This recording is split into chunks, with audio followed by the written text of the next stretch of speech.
इंसानियत देख के रिश्ते चलाए जाते हैं, नस्ल देख के तो कुत्ता पाला जाता है।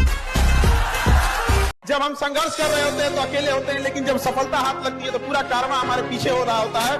तो वह दिन जरूर लेके आइएगा और कामयाब जरूर होइएगा, क्योंकि आने वाले वक्त में लोग आपकी खैरियत नहीं आपकी हैसियत पूछने आएंगे। याद रखिएगा, दुनिया कुछ लोग कहते हैं गोल है, कुछ जोयॉइड है, कुछ ये है वो है। दुनिया मतलब ही है, याद रखिएगा आप। इसलिए बहुत जरूरी है कामयाब बनिए, लेकिन इस सबसे ज्यादा जरूरी है कामयाबी के साथ एक अच्छा इंसान बनना। एक ऐसा इंसान बनिए कि आपके बगल में गरीब से गरीब इंसान को, बैठा हुआ इंसान को एहसास ना हो कि वो गरीब है। अपने अंदर वो करुणा का भाव रखिए, क्योंकि याद रखिएगा जिस पेड़ पर ज्यादा फल लगते हैं वही पेड़ झुकता है। अपने आप को वैसा महसूस कीजिएगा कि आपसे कोई बात करके जाए तो कुछ सीख के जाए और भर रास्ते याद करके ऐसा थे। याद रखना बाबू, तुम लोग जीवन में कुछ करना, हम नहीं इंटरफेयर करने आ रहे हैं, लेकिन तुम भले माफ कर देना, लेकिन याद जरूर रखना जो तुम्हारे साथ गलत किया है, आने वाले समय में जब तुम्हारे सामने से अगर नजर पड़े तो अपना रास्ता बदल दो। हाँ, रास्ता बदल देना चाहिए। सिगरेट से खराबी जानते क्या है? जितना वो पी रहा है उससे ज्यादा हानिकारक वो जो धुआं छोड़ रहा है उसको सूंघने वाले का। वो पिया तो केवल टोबैको गया, और जब छोड़ा ना तो उसके फेफड़े की गंदगी भी गई, और टोबैको तो ही है, वो ले गया डबल, सामने वाले को और ले गया। यहाँ पे हम तो इंसान मानते नहीं, हम तो भगवान मानते हैं। ऐसे लोग भगवान ही रहे हों। सरदार भगत सिंह दुनिया के एकमात्र आदमी जिनका फांसी चढ़ने से पहले 4 किलो वजन बढ़ गया था, और उनकी फांसी एक दिन पहले हुई थी। उनकी फांसी बेसिकली 24 मार्च को थी, लेकिन गवर्नमेंट को इन्फॉर्मेशन मिली कि पब्लिक अटैक कर सकती है लाहौर जेल को, तो 24 के बजाय 23 मार्च को उनको फांसी हुई। और जब 4 बजे उनके पास पहुंचे लोग, तो वो नहा धो के एकदम तैयार और किताब पढ़ रहे थे। अगर मैं आपसे पूछूं कि आपने रिसेंटली कौन सी किताब पढ़ी, तो शायद ही आप में से कोई हाथ उठा पाएगा। किताब पढ़ रहे थे, किताब 4:15 पे वो आदमी रेडी। हम तो इंसान मानते नहीं, हम तो भगवान मानते हैं कि ऐसे लोग भगवान ही रहे हों। किताब पढ़ रहे थे, और जब बारकर ने उनसे पूछा, जेलर ऑफ लाहौर, कि what is your last wish, अंतिम इच्छा क्या है, तो बोले 15 पेज बचे हुए। यूथ को ऐसा होना चाहिए, ये होता है यूथ। और ब्रिटिश गवर्नमेंट को जो लास्ट लेटर उन्होंने लिखा, उसमें लिखा कि मेरे जाने के बाद इस देश में इतने भगत सिंह पैदा हो जाएंगे कि तुम संभाल नहीं पाओगे। और 1942 में वही हुआ, क्विट इंडिया मूवमेंट। 20 साल के बाद जिस माँ बाप ने आपको 20 साल का कर दिया ना, वो भगवान है आपके लिए। उसके बाद अपना साम्राज्य खुद बनाइए। अगर आप अपने आप को सिकंदर समझते हैं तो आप अपना साम्राज्य खुद बनाइए, शक्ति पैदा करिए। और जब तक आंतरिक शक्ति नहीं आएगी, तुम जंगल में देखो गैंडे का कॉन्फिडेंस आंतरिक शक्ति है, कहीं भी खड़ा रहता है। हाथी को देखो, आंतरिक शक्ति है। जिसके पास शक्ति नहीं है उसी के पास डिप्रेशन है। लड़का सबको पूरा क्लास छोड़ के लड़कियों से कॉपी मांगना रहता है, लड़कियों सब समझती है। सब पहले देखिए कि सब टें टाड़ रहेंगे, दांत ऐसे बाहर फेंक लगेगा। हम नहीं देते हैं कॉपी किसी को। आप देखिएगा ठीक ठाक है, साफ सुथरा है, फ्यूचर ठीक है, ले लो, कल दे देना याद से। कम नहीं होते तू लोग बेवकूफ, सब चीज में बेवकूफ, इसमें बेवकूफ नहीं होती है सब। हमें आप समझ सको, अभी आप में इतनी समझ नहीं है।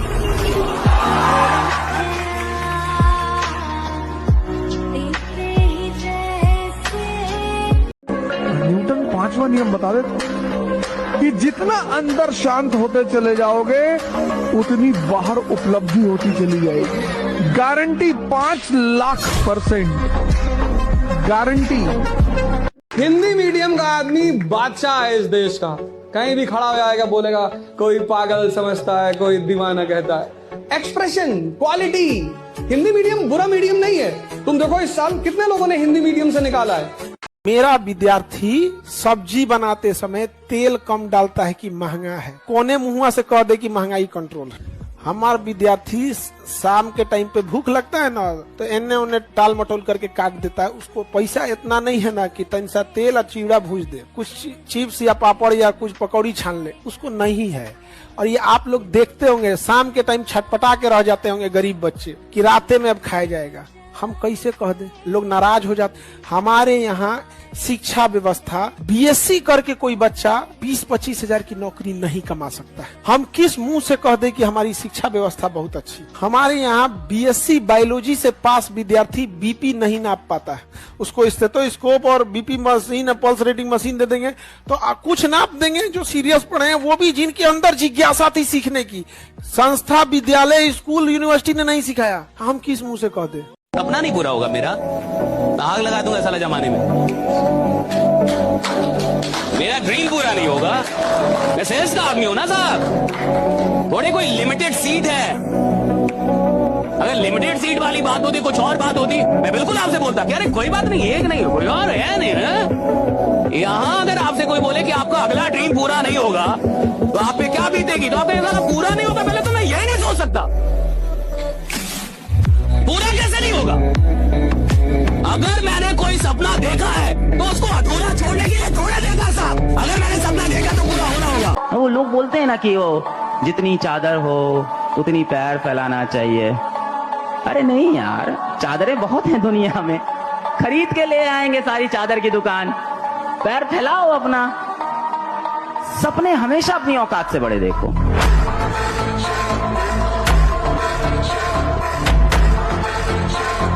जो माँ बाप की बात नहीं मानते वो शैतान है, शैतान। लेकिन हाँ, कभी कभी ऐसा होता है कि माँ बाप हमें समझ नहीं पाते, तो लड़ने की क्या जरूरत है सर।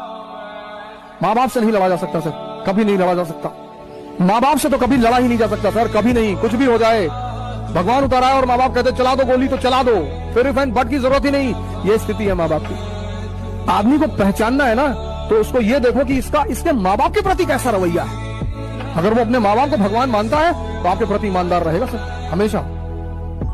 हाँ, लेकिन कभी कभी ऐसा भी होता है, ये भी मैं मानता हूं कि कभी कभी माँ बाप भी हमको समझ नहीं पाते, तो कोई बड़ी बात नहीं है, उसमें झगड़ा करने का, उनसे बगावत करने की कोई जरूरत नहीं। जो भी आपके ऊपर खर्चा करेगा वो उसकी कीमत वसूल करेगा, माँ बाप के अलावा। बहुत नसीब वाले हैं जिनके माँ बाप डांटने वाले मिलते हैं, वरना पड़ोस को क्या पता है, बनो बिगड़ो भाड़ में जाओ यहाँ पर। तो जो डांट जो मिलता है, जिंदगी में छोटी छोटी चीजों के लिए किसी से क्या पूछना। कपड़ा खरीदने जा रहे हैं, 4 लोग को लेके जा रहे हैं, लड़की देखने जा रहे हैं, 5 लोग को लेके जा रहे हैं, और 5 लोगों में से एक ने किसी ने कह दिया बाल छोटा है लड़की का, तो बाल में कहां घुसे जा रहे हो, बाल एक्सटेंड करवा लेंगे, बड़ा करवा लेंगे। 5 लोगों को लेकर लड़की देखने जाओगे, तुम्हारी शादी कभी होगी ही नहीं। और लड़की देखने जाना मत, और जब भी लड़की देखने जाओ तो शीशा भी लेकर जाओ। एक बार लड़की को देखो, एक बार अपना भी शीशा चेहरे में देखो। संविधान में इतनी ताकत है ना, तनी आप सुने होंगे कोई नेता को कुछ बोल दिया होगा, हमारा प्रधानमंत्री ऐसा, राष्ट्रपति, किसी की हिम्मत है जो सुप्रीम कोर्ट के जज को बोले, तो बोल के दिखाओ। अगले दिन अवमानना का केस करके सुप्रीम कोर्ट में बुलाए गए। तुम जनरल क्लास में सफर करो, ट्रेन के जनरल क्लास में, ट्रेन चलेगी, लोग बात करना शुरू कर देंगे, और ट्रेन 50 किलोमीटर क्रॉस नहीं करेगी, सब रिश्तेदार हो जाएंगे। भैया आपका भी घर गोरखपुर में है, हमारा भी है भैया, 10,000 रुपये दो। अरे नहीं भैया, तुम एसी फर्स्ट क्लास में ट्रैवल करो, यहां से लखनऊ, इलाहाबाद, प्रयागराज, संभावना है तो जो सामने सीट पे बैठा हुआ आदमी होगा, संभावना है कि मॉर्निंग में तुम्हें देख के एक स्माइल दे दे, संभावना है, बात ही नहीं करेगा तुमसे। अगर मम्मी को छोटा सा बुखार भी आ जाता है तो हम टेंशन में चले आते हैं। तो माँ होती है, उनको वो दुनिया में हम लोग को बाकी दुनिया से 9 महीना पहले से जान रही होती है। तो माँ का दुनिया में कोई तुलना ही नहीं कर सकते। दुनिया में भगवान हर जगह नहीं रह सकता था, ख्याल रखने के लिए, इसलिए उसने माँ बना दी। तुम जितने बदतमीज होते जाओगे उतने सफल होते जाओगे। कुछ लोग संकोच में मारे जाते पूरा जीवन। तुम पढ़ रहे हो, कोई आके लड़का तुम्हारे कमरे में बैठ गया, उससे क्या कहना, भैया जाओ अभी 15 बाद में मिलेगी, नहीं जा रहा है तो शिशुपाल, ये मैं थोड़ी कह रहा हूँ, ये तो भगवान से ही कहते हैं। शिशुपाल को मैंने कहा कि तूने 90 गाली दे दी, अब मत दे, बाद में देना। हाँ, मैं पूरी दूंगा। अरे हम भगवान को बहुत कम याद करते हैं जी, सच में। अरे किसी दिन वो याद कर लिया दिक्कत हो जाएगा। आईएएस से लेकर भगवान तक बना सकता है, इतनी पावर है एजुकेशन में। इसीलिए मैं डॉक्टर अंबेडकर को बहुत मानता हूँ, बहुत। मतलब मैं जहां भी बोलूंगा, एक बार मैं डॉक्टर अंबेडकर का नाम लूंगा ही लूंगा। उसकी सिर्फ एक वजह है कि दुनिया में जितने भी सप्रेस्ड लोग हैं, सप्रेस्ड, वो आदमी जातिवादी नहीं है। और अंबेडकर जी को आप किसी जाति में ब्रांड नहीं कर सकते। वो आदमी हर उस आदमी के लिए सहारा है जो इस जीवन में अपना मुकाम बनाने के लिए स्ट्रगल कर रहा है।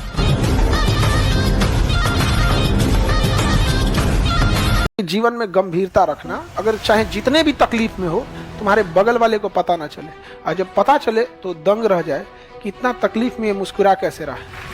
और अगर बुलंदी पे चले जाओ तो इतनी बुलंदी पे जाओ, इतनी शालीनता से रहे कि तुम्हारे बगल वाले को पता चले तो फिर दंग हो जाए, यार इतना बड़ा आदमी मेरे बगल में बैठा था, हमरा पता नहीं चला यार।